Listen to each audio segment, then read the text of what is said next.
목적 시리즈, 특별히 선교를 중심으로 한 메시지의 그 네 번째 말씀을 드리고자 합니다.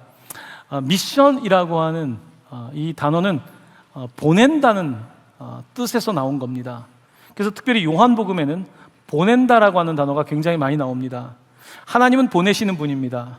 왜 보내실까요? 우리를 죄에서 구원하기 위해서, 우리에게 생명을 주기 위해서 주님은 보내시는데, 삼일체 하나님은 그의 아들 성자 예수 그리스도를 이 땅에 보내셨고, 성자 그리스도는 이 땅 가운데 주신 미션을 다 수행하셨습니다.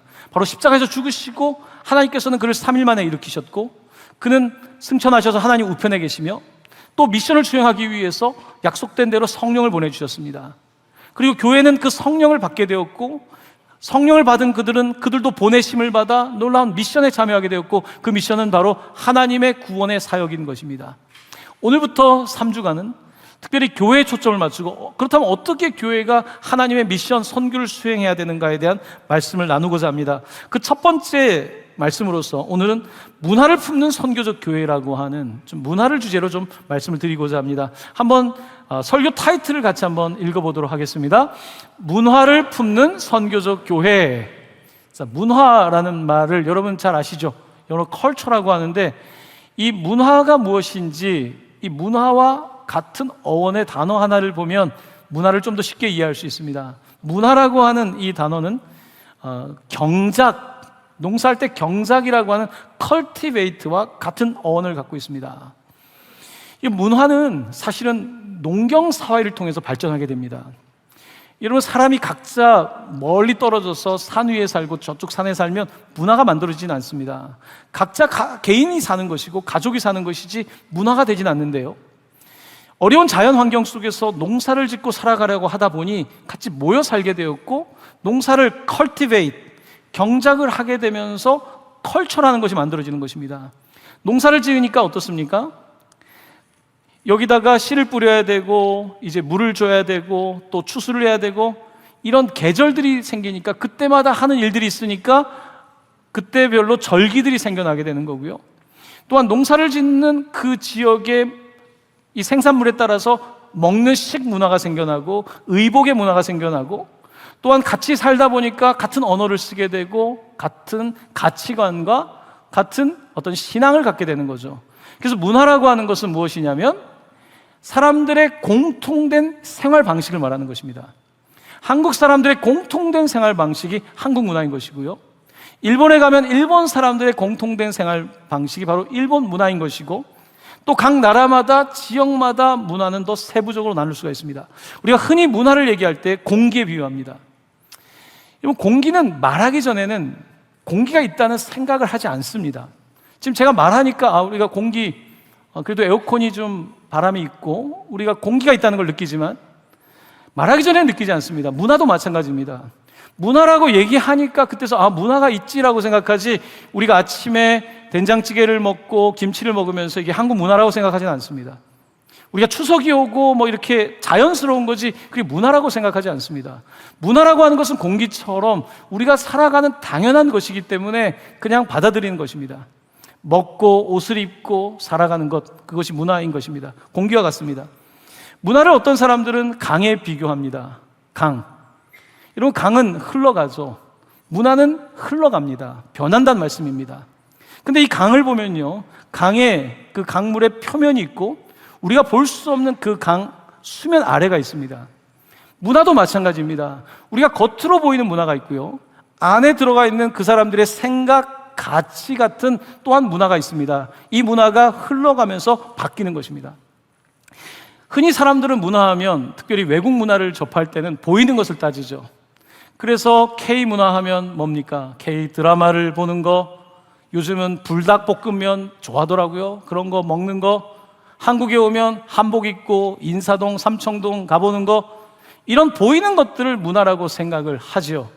자, 그런데 문화에 더 심층에 들어가게 되면 한국 사람들은 왜 저렇게 생각할까? 왜 저렇게 느낄까? 무엇 때문에 저렇게 행동할까? 보이지 않는 문화도 존재하는 것입니다. 자, 그런데 이 문화라고 하는 것이 이제 예전에는 쉽게 바뀌지 않았습니다.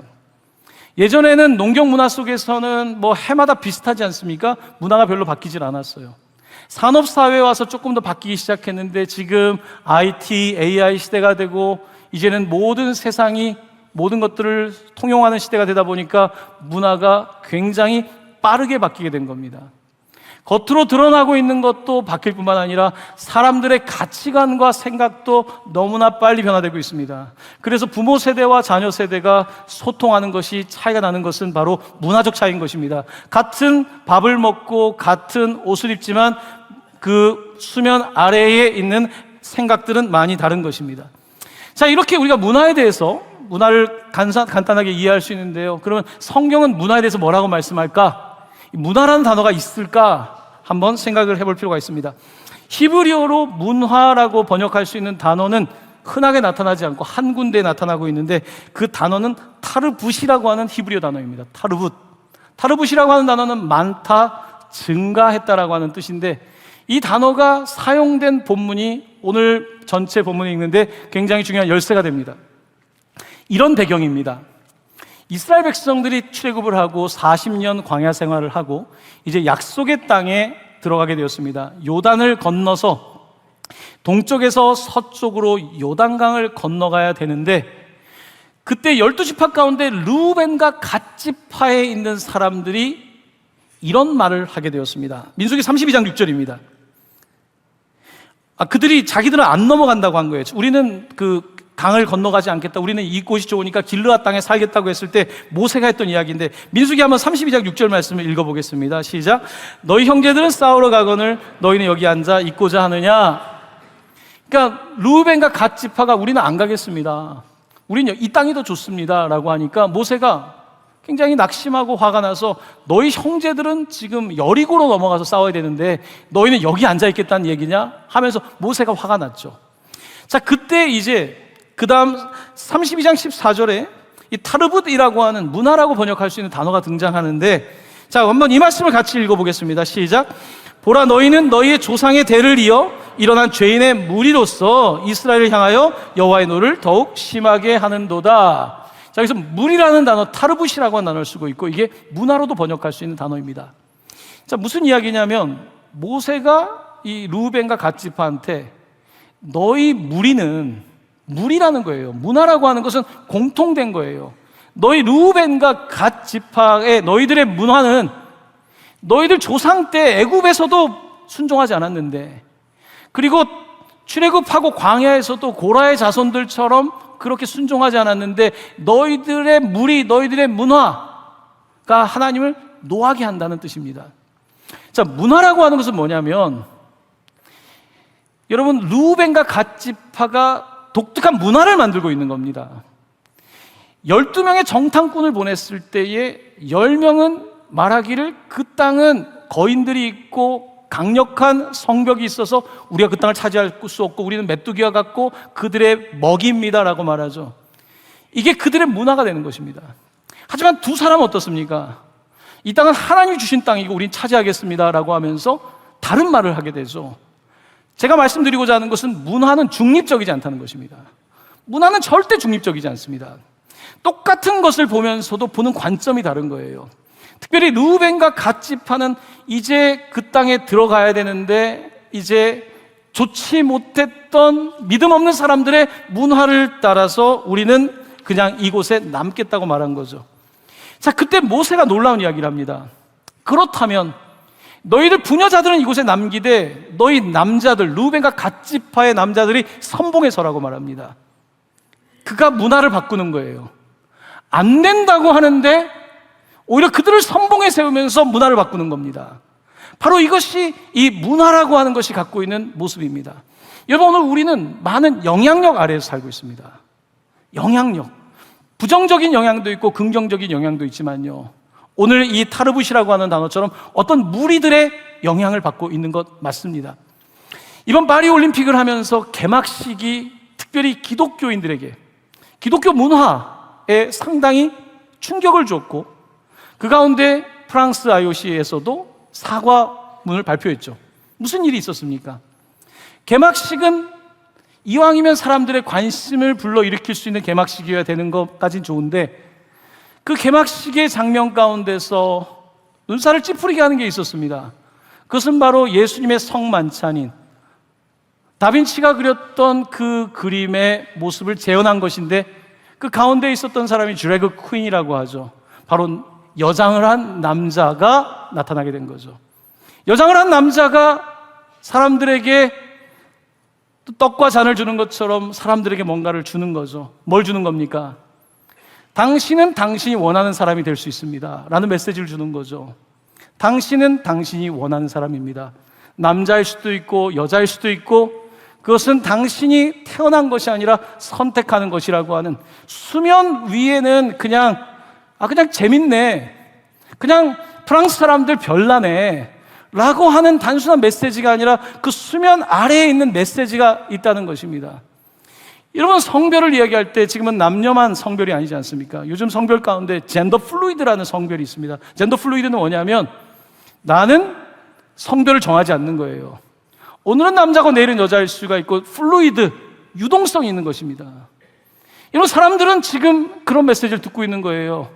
Be yourself. 너가 되라. 너는 누구도 규정할 수 없다. 하나님이 규정할 수도 없고, 심지어 부모님도 규정할 수 없고, 너는 너 자신이고, 너가 느끼는 게 너고, 너의 기분이 너고, 너 자신이 되라는 메시지를 듣는 거죠. 이 메시지를 들으면서 많은 그리스도인들은 충격을 받았죠. 여러분, 이것이 지금 문화 전쟁인 것입니다. 어떤 사람들은 하나님을 향해서 나아가지 않고 이곳이 좋다라고 말하면서 이것이 우리의 문화라고 말하는 것입니다. 하나님이 없는 인본주의의 문화가 우리에게 굉장한 유토피아를 주고 우리에게 기쁨을 줄 거라고 생각하고 사람들은 그 메시지를 듣고 있는 것입니다.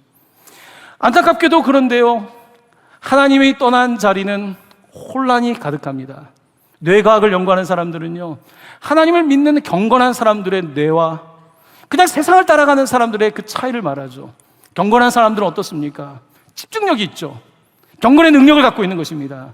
하나님을 생각하는 사람들에게 주신 하나님의 은혜인 거죠. 하지만 어떻습니까? 그냥 특이한 걸 좋아하는 거죠. 예술이라는 이름으로, 문화라는 이름으로 특이한 것을 좋아할 때 특이해 보일 수 있고 창의적일 수 보일지 모르겠지만요, 그들의 삶을 보십시오. 그들의 개인의 삶을 들어가서 보십시오. 어떻습니까? 오늘 분명한 것은 문화를 이야기할 때에 보이는 것도 봐야 되지만 보이지 않는 것도 봐야 되고, 이 문화가 어떻게 흘러가고 있는지, 우리 주님께서는 이 문화를 향해서 무엇라고 말씀하시는지, 교회는 어떻게 대응해야 되는지, 어떻게 변화시켜야 되는지에 대해서 함께 생각해야 되는 것입니다. 자, 이제 오늘 여러분들과 함께, 이제 오늘 설교는 좀 어려운 설교입니다. 여러분들 설교 노트를 피시고 이제 두 번째 이야기를 좀 하고자 합니다. 두 번째, 문화와 그리스도의 관계인데요, 여러분들 오늘 이제 말씀을 들을 때부터는 좀 집중을 하셔야 됩니다. 졸릴 수도 있고 머리가 아플 수도 있지만 가끔씩 머리 아픈 것은 여러분의 뇌에 도움이 됩니다. 여러분의 마음에도 도움이 되니까요. 자, 5가지의 이야기를 할 텐데, 자, 문화와 그리스도의 관계에 관한 가장 고전적인 책이라고 말한다면 제가 신학교 때 읽었던 리차드 니버의 Christ and Culture라고 하는, 그리스도와 문화라고 하는 책이 있습니다. 여기에 그리스도와 문화의 관계를 5가지의 유형을 가지고 설명을 하고 있는데, 그 유형에 대해서 말씀드리겠습니다. 첫 번째입니다. 첫 번째는 문화와 대립하는 그리스도입니다. 여러분, 이렇게 보시면 됩니다. 문화와 대립하는 그리스도는 뭐냐면, 자, 이쪽에 문화가 있고요, 이쪽에 그리스도가 있습니다. 이 땅에 문화와 그리스도가 같이 갈 수 있을까요? 죄의 문화와 그리스도가 같이 갈 수 있을까요? 같이 가기가 어렵죠. 세상과 그리스도가 같이 가기 어려운 거예요. 자, 그래서 이 입장은 두 개를 떨어뜨려 놓는 거예요. 분리시키는 것입니다. 그래서 세상의 문화는 어떻게 할 수 없는 거니까 이건 죄의 문화고, 이쪽은 그리스도의 문화니까 두 개가 대립된다는 입장인 것입니다. 대표적인 예가 미국에 있는 아미시라고 하는 공동체입니다. 그 미국의 펜실베니아와 그 주변에 있는 주에 이들이 많이 흩어져 있는데요, 이들은 조금 더 심각하게 분리주의자의 삶을 사는 사람들은 지금도 마차를 타고 다닙니다. 전기를 사용하지 않습니다. 그런 기독교랑 무슨 상관이냐 여러분 말할 수 있겠지만, 그들은 자기들이 미국을 떠날 때 조상들이 가졌던 18세기의 그 믿음을 그대로 유지하고 있고, 복장도 그렇게 합니다. 그리고 아이들을 교육할 때 평균적으로 8학년까지 교육합니다. 여러분, 중학교 2학년까지면 다 배운 거예요. 더 배워봤자 머리만 커질 거고 말도 안 들을 겁니다. 여러분 자녀 가운데 혹시 마음에 감동이 되는 분들 저에게 말씀해 주시면 8학년까지 공부할 수 있는 아미쉬를 제가 소개해 드리도록 하겠습니다. 이 입장은 서로 대립되는 입장이에요. 자, 이제 이 정반대 입장이 두 번째입니다. 두 번째 입장은 뭐냐면 문화에 속한 그리스도입니다. 문화에 속한 그리스도라고 하는 것은 문화와 그리스도가 하나가 되는 거예요. 그러니까 문화와 그리스도가 다르다는 입장이 아니라 하나인 거예요. 왜냐하면 자꾸 싸우니까, 대립하니까 이게 싫은 입장은 같이 가자는 거예요. 자, 이 입장을 취하는 주로 분위기는 뭐냐면 흔히 우리가 자유주의 신학이라 그러죠. 신학을 이야기할 때에 이제 우리 주님만 믿겠다는 게 아니고 같이 가자는 거예요. 그러니까 예수님만 믿는 쪽이 아니에요. 같이 가자는 거예요. 문화와 예수님 같이 가니까 예수님은 좀 더 문화를 좀 앞당기시는 분, 어드밴스 시키시는 분으로 보는 것이고, 이들은 문화와 기독교가 같이 가는 입장입니다. 상당히 위험한 입장이죠. 특별히 서구 사회가 합리성이 발달하고 지성이 발달하기 시작하면서 이제 사람들이, 이 교회 다니는 사람들은 비합리적이고 교회 다니는 사람들은 무식하다고 생각하니까 이쪽 교회가 그러면 우리가 같이 갈게 하면서 그들이 받아들일 수 있는 수준의 말씀을 전하는 거예요. 그러니까 문화에 맞게 말씀을 전하는 같은 입장입니다. 상당히 비판을 받을 수 있는 입장이죠. 세 번째 입장은 뭐냐면, 하나는 대립의 입장이었고 하나는 같이 가는 입장이었다면, 세 번째는 뭐냐면 문화 위에 있는 그리스도입니다. 이거는 이제 문화가 있고 그리스도가 위에 있는 거예요. 문화가 있고 그리스도가 있다는 게 어렵진 않지만 문화와 그리스도 사이에서 별로 서로의 이렇게 역동성이 없는 거예요. 무슨 얘기냐면, 이 땅에 살아가고 있는 특별히 가톨릭적인 분위기지만 이 땅에서 문화에 속한 사람이 있고 그리스도에 속한 사람이 있다는 거예요. 쉽게 이야기하면 평신도는 먹고 살아야 되고 아이를 낳고 키워야 되니까 문화에 속한 사람이고, 사제는 그리스도에 속한 사람인 거죠. 그러니까 이 땅 가운데서 죄를 짓고 한 사람들은 고해성사를 해야 되는 것이고, 그래야지 그리스도에게 갈 수 있겠죠. 그래서 이렇게 수직적인 구조를 가지고 있고 문화와 그리스도라고 하는 입장을 취하고 있는데, 둘 사이에 큰 역동성은 부족하게 되는 거죠. 자, 네 번째 입장은 뭐냐면 문화와 역설적 관계에 있는 그리스도입니다. 자, 이거는 문화와 그리스도가 하나는 떨어져 있었고 하나는 하나가 됐고, 이게 두 개가 같이 있는 거예요. 무슨 입장이냐면 죄도 있고 은혜도 있다는 거예요. 여러분, 죄가 더한 곳에 은혜가 더 있다고 있지 않습니까? 그러니까 죄도 있고 은혜도 있는데 이것도 붙어는 있어요. 그래, 우리 죄인이지, 은혜로 가야지. 근데 둘 사이에서 이렇게 막 역동이 일어나는 건 아니라 같이 있는 거예요. 그러니까 어떻게 되냐면 신앙을 사적인 것으로 생각하는 거예요.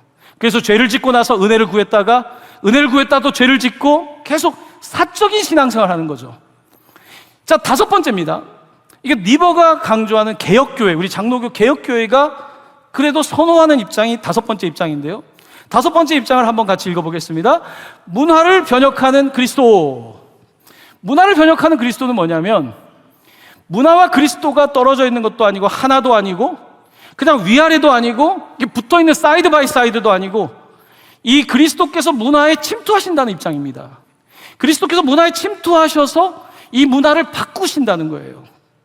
하나님이 세상을 이처럼 사랑하사 독생자를 주셨는데 그냥 머물러 있는 것이 아니라 그가 우리처럼 되셨고 그가 십자가의 죽으심으로 말미암아 구원을 주셨다는 거죠. 바로 그가 하나님의 미랄이 되어서 죽으심으로 말미암아 많은 열매를 맺었던 바로 그런 입장을 취하는 것이 바로 트랜스포메이션, 그리스도를 통한 문화를 변혁하는 입장인 것입니다. 여러분, 오늘 제가 5가지 말씀드렸는데요, 이 5가지의 대부분이 한 가지에 들어갑니다. 어떤 분들은 세상을 보면서 저 세상은 가까이 가면 안 돼, 분리하는 거죠. 우리는 세상과 관계없고 우리는 더 퓨어하게, 더 순수하게 신앙생활 해야 되고 섞이지 않고, 한국에는 그런 분들이 많이 없지만 마치 청학동처럼, 미국의 아미시처럼 그렇게 세상과 분리되어서 살아가는 입장을 취하는 분들이 있습니다. 어떤 분들은 이 그리스도와 문화가 그냥 하나예요. 많은 분들이 여기에 속합니다. 그러니까 문화와 그리스도가 같아서 그러면은 별로 싸움이 없어요. 대표적인 예가 이런 겁니다. 조금 더 쉽게 설명을 드리면, 여러분이 현재 우리가 같은 문화가 있잖아요. 문화가 뭡니까? 우리의 지금 2024년의 문화가 있으면 이 그리스도를 거기에 맞춰서 설명해 주는 거예요. 그러니까 조금 더 한 단계 말씀을 드리면 이런 겁니다. 우리 문화가 기복 문화라고 합시다. 기복 문화. 기복 문화가 많잖아요. 그러면 복음을 전할 때에 기복 문화를 바꾸는 게 아니라 기복 문화에 더 편승을 해서 예수님을 믿으면 여러분들이 병이 낫고 부자가 되고, 이게 문화와 기독교가 묶여진 거예요. 예수님을 잘 믿으면 복을 받는 것 맞죠? 예수님을 하지만 잘 믿을 때 그렇다고 해서 죽음을 면할 수 있는 건 아니잖아요, 이 땅에서. 예수를 믿는다고 해서 모든 것들이 다 잘 될 주시는 건 아니잖아요. 그런데 우리의 문화와 복음이 같이 하나가 될 때 우리는 어떻게 되냐면 내가 듣고 싶은 것만 듣는 거예요. 복에 관한 말씀만 듣는 거예요. 내가 듣는 말씀을 들을 때 와닿는 거죠. 이게 바로 기독교와 그리스도와 문화가 하나가 된 형태입니다. 이런 또 다른 형태 가운데서 정치와 연결될 수도 있습니다. 이런 거예요. 나는 소위 우파예요. 정치적으로 우파. 그러면 예수님은 우파예요. 나한테 예수님은 우파야. 그러니까 내가 우파이고 그리고 예수님도 우파니까 그렇게 교회가 되는 거예요. 그렇게 교회를 형성하는 거죠. 어떤 사람들은 나는 좌쪽에 있어요. 예수님도 좌파예요. 성경을 읽어보니까 예수님도 좌쪽에 계세요. 그러니까 그리스도와 이 문화가 하나가 되는 거죠. 그러니까 나를 바꾸는 게 아닌 거예요. 나를 바꾸는 게 아니라 내가 원하는 이념과 예수님이 만나고 내가 원하는 기복과 예수님이 만나는 거예요. 바로 그런 입장에 우리가 있을 수 있다는 거예요. 혹은 그냥 그래 예수님 믿고 구원 받았지만 세상은 늘 세상이고 우리는 우리고 세상은 그런 거지. 그리고 그냥 아무것도 안 하는 거예요. 그냥 교회는 그냥 나의 개인적 신앙생활인 거예요. 우리는 이렇던 저렇던 여러 가지 입장에 빠져 있는 것입니다. 미국에서 묻는 질문 중에 흥미로운 질문이 하나 있습니다. 당신은 아메리칸 크리스찬입니까? 크리스찬 아메리칸입니까? 다시 한번요. 당신은 아메리칸 크리스찬입니까? 크리스찬 아메리칸입니까? 무슨 얘기냐면요. 미국은 기독교 국가였기 때문에 사람들이 그냥 우리는 기독교인이라고 생각해요. 마치 중세시대랑 똑같아요. 그냥 우리는 서양에서 태어났으니까 다 기독교인이라고 생각하는 거예요. 그래서 미국인이 되는 게 꼭 기독교인이 되는 거예요. 서양 사람이 되는 게 기독교인이 되는 거예요. 이런 입장을 취하게 되면 어떤 문제가 발생하냐면 외국에 가서 선교를 할 때에 서양식으로 해야 되는 거예요. 곧 그게 기독교니까 미국식으로 해야 기독교가 되는 거예요. 이것은 사실은 성경에서 말씀하고 있는 기독교의 문화랑 이게 일치가 되는 모델인 거예요. 미국 얘기가 아니라 우리나라로 얘기하면요, 이렇게 질문 던질 수 있는 거예요. 여러분들은 기독교 영남 사람입니까? 기독교 호남 사람입니까? 아니면 호남 기독교인입니까? 영남 기독교인입니까? 무슨 이야기입니까? 우리 이번에 광복절을 지나면서 모든 게 지역 때문에 그런 건 아니겠지만요, 내 문화, 내 이념과 맞는 예수님을 만나려고 하는 거예요. 그래서 내가 원하는 복음, 내가 원하는 것대로 그거는 내 컬처에 맞는 거란 말이에요. 자, 그렇게 되다 보니까 어떻습니까? 예수님과 문화가 같이 가는데 여기서 예수님은 이렇고 여기서 예수님은 그런 거예요. 이쪽에서는 죄송합니다만 동성애를 당연히 반대하는 기독교인도 있지만요, 동성애를 찬성하는 기독교인도 있는 거예요. 미국에 가면 이게 더 심하거든요. 그러니까 우리가 살아가는 이 문화와 복음이 나에 맞게 맞춰지는 거죠. 이것은 사실은 굉장히 인간이 가지고 있는 한계이지만 고민해야 되는 거예요. 그래서 지금 문화와 기독교가 묶여져 버린다는 거죠. 자, 그러면 개혁교회는 뭔가? 이 문화를 주님이 어떻게 바꿀 건가? 그러면 내가 가지고 있는 이념대로만 예수님은 그렇게 작동하는가? 그러면 사두개인들한테만 하나님이 있고 바리새인만 하나님이 있고 좌파 우파의 하나님으로 만들 것인가? 아니면 하나님은 어떤 분인가? 그는 과연 이 땅의 문화를 어떻게 바꾸는가? 굉장히 진지한 질문이 여기 있는 거예요. 복잡한 얘기를 제가 지금 여러분께 오늘 드리고 있는 것입니다. 굉장히 어려운 이야기를 그래도 제가 조금 쉽게 말씀을 드리고 있는데 여러분 조금 머리가 아프십니까? 머리가 아프시고 목사님 왜 저렇게 흥분하고 있는지 잘 모르겠고, 네, 그렇게 생각하실 수도 있을 거라고 생각이 듭니다만 저에게는 굉장히 흥분되는 주제입니다. 자, 이제 여러분들과 함께 세 번째 이야기, 이제 본문 이야기를 하도록 하겠습니다. 오늘 본문에 등장하고 있는 실로암의 그 시각장애인의 이야기입니다. 이 사람의 이야기는 한 개인의 시각장애만 말하는 것이 아니라 이 땅의 문화가 어둡다는 것입니다. 이 땅의 사람들이 보지 못한다는 것입니다. 진리를 보지 못한다는 것입니다. 세상의 빛을 보지 못한다는 것입니다. 바로 그 사람의 눈이 떠지는 장면은 바로 이 땅의 어둠의 문화 가운데 어떻게 빛의 문화를 만들어갈 것인가에 대한 중요한 도전의 말씀으로 우리가 읽어낼 수가 있는 것입니다. 자, 여러분들과 함께 3번을 보시면 3번의 1번입니다. 같이 한번 읽어보도록 하겠습니다. 시작. 죄에 대한 논쟁에서 소명, 하나님이 하시는 일로의 전환. 이 실로암의 이 맹인이, 이 시각장애를 갖고 있는 분이 길거리에서 늘 구걸하며 사는데 사람들이 지나가면서 쑥덕거리는 겁니다. 저 사람의 앞을 못 보는 이유는 본인의 죄 때문인가 부모의 죄 때문인가, 두 개의 학파가 생긴 거예요. 한쪽 학파는 지 잘못이야, 또 하나는 부모 잘못이야. 두 개의 학파가 있는 거예요. 논쟁을 하는 거죠. 우리 문화 속에서 논쟁이라는 게 대부분 그런 거잖아요. 우리도 맨날 정치 보면 싸우지만 보면 뭐 그게 중요한가 저게? 뭐 그런 논쟁을 하고 있는 거거든요. 자, 예수님은 그러면 이 맹인을 어떻게 볼까? 부모의 잘못으로 볼까? 본인의 잘못으로 볼까? 뭐라고 되어 있냐면 하나님이 하시는 일이 있다. 그에게도 소명이 있다. 그에게도 목적이 있다. 그는 쓸데없이 태어난 장애인이 아니다. 그에게는 목적이 있다라고 말씀하시면서 소명으로 전환을 하고 있고요. 자, 그 다음에 4절 5절인데 2번을 같이 읽어보도록 하겠습니다. 시작. 밤의 문화에서 세상의 빛의 문화로의 전환. 자, 우리 그 다음에 있는 말씀인 4절 5절 말씀 화면을 보면서 같이 읽겠습니다. 때가 아직 낮음에 나를 보내신 이의 일을 우리가 하여야 하리라. 밤이 오리니 그때는 아무도 일할 수 없느니라. 내가 세상에 있는 동안엔 세상의 빛이로라. 아멘. 자, 이 말씀 가운데 예수님은 일하는 분으로 등장합니다. 예수님은 그냥 왔다 가시는 분이 아니라 일을 하시는 분이에요. 어둠 가운데 있는 사람에게 일을 하시는 분이고, 그는 세상의 빛이시고, 그가 뭐라고 하시냐면 바로 오늘 말씀 가운데 밤의 문화, 단순하게 이 한 개인이 아니라 우리도 예수님 알기 전에는 앞을 보지 못하는 사람이었는데 세상의 빛이신 예수님께서 오셔서 우리를 보게 하셨다는 거예요. 바로 그 이야기를 하면서 주님이 그 일을 행하신다. 그가 이 세상의 문화를 변혁하고 있다고 말씀하고 있는 것입니다. 자, 이제 세 번째입니다. 세 번째 같이 읽도록 하겠습니다. 운명론에서 새 창조, 진흙을 이기고 바르는 모습으로의 전환. 자, 그 다음 말씀 같이 읽겠습니다. 6절입니다. 같이 본문 읽습니다. 이 말씀을 하시고 땅에 침을 뱉어 진흙을 이겨 그의 눈에 바르시고. 사람들은 이 맹인의 죄가 누구 때문이냐고 묻고 있었고 아무런 변화를 일으키지 않는 거죠. 말만 하는 거죠. 예수님께서는 일을 하신다고 했습니다. 예수님은 움직이는 분입니다.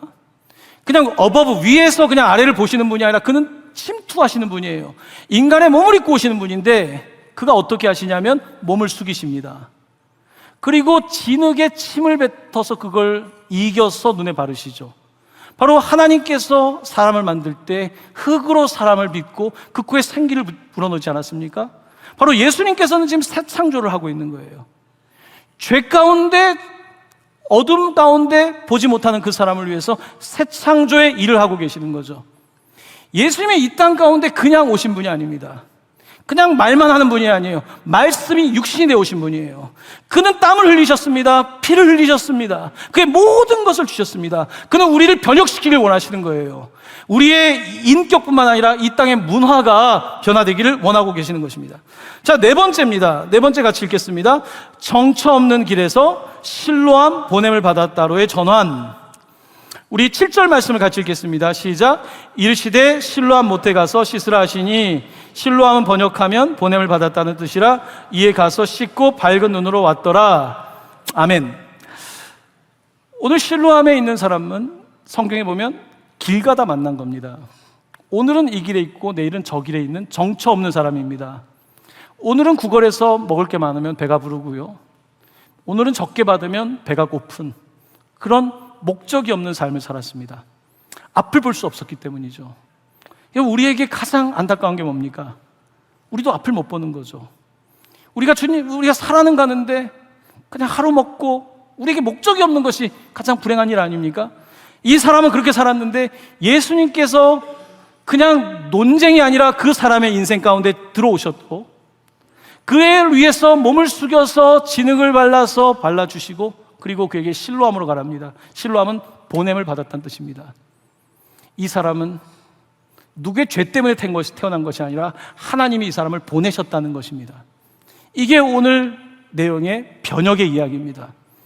예수님은 이 땅 가운데 오셔서 우리와 싸우려고 하는 것이 아닙니다. 문화와 주님이 싸우는 단계, 그래서 니네는 그냥 그렇게 살아, 이런 관계가 아닙니다. 예수님께서는 이 땅에 오셔가지고 그래 너네 내가 다 안아줄게, 같이 붙잡고 적당하게 좋은 게 좋은 거야, 그래 신앙이 그런 거야 라고 말하지 않습니다. 예수님께서 우리 위에 계시면서 우리의 문화를 바라보면서 그냥 위에 계시면서 그 인간이 그렇지 마치 사제 계급처럼 높은 곳에 계신 분이 아닙니다. 예수님은 사이드 바이 사이드에 계셔가지고 그래 죄, 은혜 그냥 이렇게 엎치락뒤치락 하는 게 아닙니다. 바로 주님께서는 이 땅 가운데에 침투하시는 분이라는 것입니다. 우리 가운데 들어오신다는 것입니다. 실로암에 그 사람의 눈을 뜨인 것처럼 우리의 눈을 뜨게 하시는 분이라는 것입니다. 바로 변혁을 말하고 있는 것입니다. 그러면 교회란 무엇인가? 교회는 세상과 떨어져 있으면 되겠습니까? 교회가 세상과 그냥 하나가 되면 되겠습니까? 교회가 다른 세상 사람들을 보면서 위에서 보면서 우리가 더 위라고 말하면 되겠습니까? 적당히 세상을 살아가면서 세상은 안 바뀔 거야, 정치는 바뀌는 게 없어, 경제도 바뀌는 게 없고 교육도 바뀌는 게 없고 국제정세 늘 그런 거니까 그냥 나 하나 똑바로 살아야지, 그냥 개인적 신앙을 선택하겠습니까? 교회는 그게 아니라는 것입니다. 교회는 하나님의 공적인 사역, 하나님이 하시고자 하는 보내셨던 예수 그리스도의 사역, 성령을 보내서 하는 사역을 해야 되는데 그것은 무엇입니까? 바로 어두운 곳에 들어가야 된다는 것입니다. 썩어지는 곳에 소금으로 돌아가야 되는 것이고 빛으로 돌아가야 되는 것이고, 그래서 그것을 변화시켜야 된다는 것입니다. 바로 이것이 개혁교회가 갖고 있는 입장입니다. 굉장히 어려운 이야기죠. 그게 됩니까? 그게 되겠습니까? 여러분, 하지만 그것을 믿는 거죠. 해외 나가서 선교를 하다 보면요, 그 나라의 문화를 만나게 됩니다. 옛날 우리나라의 모습을 봅니다. 부패가 만연해 있습니다. 차를 타고 가면요, 차를 세워요, 경찰이. 돈 달란 얘기죠. 어떤 나라 가면요, 작년에 네팔 갈 때 우리가 아이들 주려고 옷을 헌옷이지만 다 빨아서 일일이 다 쌌습니다. 정말 그 아이들 주려고. 근데 잡히죠. 이게 뭐냐는 거예요. 이거 헌옷인데 아이들에게 준다 그러니까 너네 이거 갖다 팔려는 거 아니냐. 돈 뜯기고 또 뜯기죠. 그 돈 어디로 가겠습니까? 누군가의 주머니로 가겠죠. 여러분, 이런 분위기 속에서 변화를 일으킨다는 건 뭘까요? 정직하게 회사를 운영하는 것, 정직하게 하나님의 일을 감당하는 것, 이게 우리가 해야 되는 변혁인 거예요. 사람들은 이제 그냥 얘기만 할 거예요. 아유, 이게 뭐 네팔이라는 나라가 역사 속에서 늘 그렇게 카스트 제도가 있고 부패돼 있고 지금도 안 바뀔 거예요. 얼마 전에는 공산권에 넘어가서 네팔의 핵심 당은 마오당입니다. 공산당이에요. 거기에 그런 당이 있고 그렇게 얘기할 거예요. 그럼 우리가 토크어바웃 하는 거죠. 말할 수 있죠. 말하는 것이 아니라 그러면 어떻게 하면 저 사람의 눈을 뜨게 할 것인가, 어떻게 하면 저분들의 삶을 좀 낫게 할 것인가, 그거를 애써 보는 거죠. 그래서 코이카도 지원해 봤어요. 떨어졌지만 해봤어요. 학교를 세웠어요. 이곳에서 아이들에게 좀 더 아이들을 가르쳐야지 바뀌겠다 생각하고 아이들을 해보는 거죠. 바뀌는 것 같지 않지만 누군가가 하는 거죠. 왜냐하면 예수님도 그렇게 하셨으니까. 예수님이 이 땅에 오셨다고 다 예수 믿습니까? 아니지 않습니까?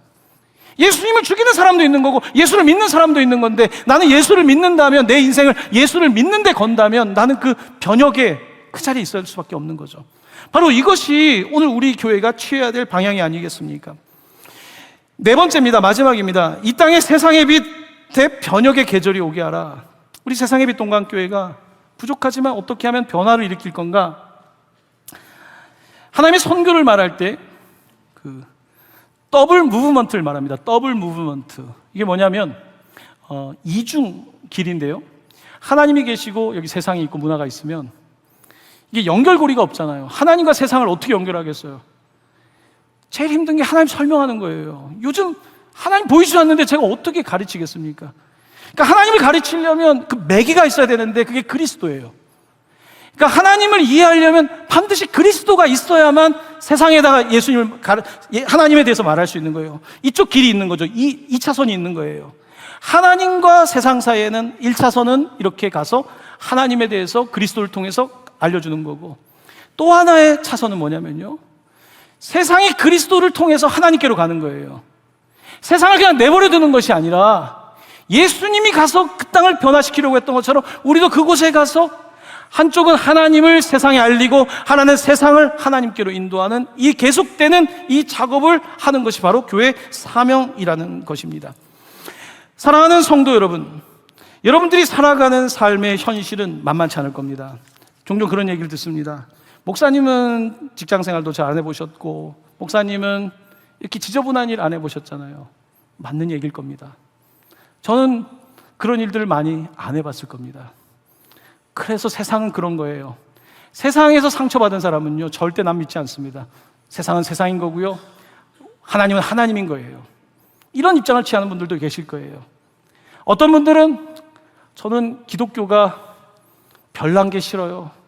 조용히 살고 싶어요. 내가 믿는 거랑 예수님이랑 손 붙잡고 갈래요. 내가 우면 하나님도 우라고 믿어요. 내가 자면 하나님도 자라고 믿어요. 그렇게 사는 거예요. 그냥 하나님이 나를 갖다 계속 날 도와주시는 거죠. 근데 내 안에 변화는 나타나지 않는 거죠. 하나님께서는 오늘 우리에게 다가오실 때 가장 원하는 건요, 내가 변혁이 되는 거예요. 내 사상을 하나님의 사상이라고 말하는 게 아니라, 내 이념을 하나님의 것이라고 말하는 게 아니라, 내 상황을 하나님의 것이라고 말하는 것이 아니라, 예수님이 하셨던 그 방식이 내 삶에 들어올 수 있도록 난 어떻게 할 것인가, 여기에 우리가 집중하는 것이겠죠. 사랑하는 성도 여러분, 만만치 않은 세상을 사는 것 다 알고 있습니다. 주님은 그 세상에 우리를 사랑해 하셔서 오셨습니다. 그리고 안 못 보는 그 사람을, 정처없이 다니는 그 사람에게 너도 보냄을 받았다, 너도 그냥 온 게 아니라 하나님이 널 통해서 영광받기 원하신다, 바로 그 사람을 살리는 놀라운 일을 감당하신 것입니다. 여러분, 동강교회가 그래도 복지사역을 하면서 학대아동 쉼터를 만들어서 운행하고 있죠. 그게 쉬운 일 아니죠. 사람들은요, 우리가 예배하는 거 보면서 와, 박수치지 않습니다. 그건 너 좋아서 하는 거잖아. 하지만 학대아동 쉼터를 만들었어요. 왜요? 교회가? 글쎄요, 우리 애들만 사랑하는 게 아니라 누군가에게 그런 일도 하는군요. 네팔에 학교를 세웠는데 가서 애들 다 기독교인 만들려고 그러는 거예요? 아니요. 거기 힌두 애들이 80%인데요. 그 아이들에게도 똑같이 좋은 교육을 시켜보려고요. 여러분, 그렇게 하는 거예요. 학교를 한국에서 153 학교를 세웠잖아요. 정부 재정 하나도 없잖아요. 정부 지원 없이 어떻게 학교를 운영합니까? 가능하겠습니까? 그럼 교육 수준이 떨어질 거 아니에요? 그렇지 않아요. 교육 수준이 더 올라가요. 여러 가지 이유들이 있습니다만, 사랑하는 성도 여러분, 우리가 그냥 우리의 수준에서 우리가 그냥 생각하는 것이 아니라 뭐라도 해보는 거죠. 뭐라도 해보는 게 신앙이에요. 신앙은 그렇게 복잡하지 않습니다. 내가 예수님이 하셨던 것처럼 똑같이는 못하더라도 뭐라도 하기 위해서 애쓰는 것, 바로 그것이 우리가 이 땅을 변화시켜 나가는 길이라고 저는 믿습니다. 여러분, 작은 한 사람이 아닙니다. 여러분, 한 사람이, 여기 계신 한 사람이 여러분이 있는 어떤 영역에서 대단하진 않을지 몰라도요, 인플루언서인 거예요. 르우벤과 갓지파가 우리는 여기가 좋다고 말할 때 모세가 인플루언서로요, 그래, 오케이, 그 땅 줄게, 하지만 먼저 가자 말할 수 있는 거예요. 모세는 인플루언서예요. 그는 영향력이 있는 사람이에요. 이런 문화를 향해 갈 때 우리 다시 하나님 앞에서 저쪽으로 갑시다. 강을 건너지 못한다고 할 때 우리 다 같이 힘을 내서 강을 건넙시다. 이게 진짜 선한 인플루언서 영향력 아니겠습니까? 사랑하는 성도 여러분, 오늘 말씀을 들으며 여러분도 오늘 말씀에 반응하며 하나님, 나도 부족하지만 보내심을 받은 자로서 선한 영향력을 가지고 살아가기를 원합니다. 나도 내가 있는 곳에 보내셨으니, 내가 있는 교육의 영역에서, 내가 있는 복지의 영역에서, 비즈니스의 영역에서, 내가 사역하고 있는 어떤 곳에서 적어도 주님의 영광을 드러내며 살게 하여 주시옵소서. 이것이 여러분들의 고백이 되고 인생이 될 수 있기를 예수님의 이름으로 간절히 축원합니다. 아멘.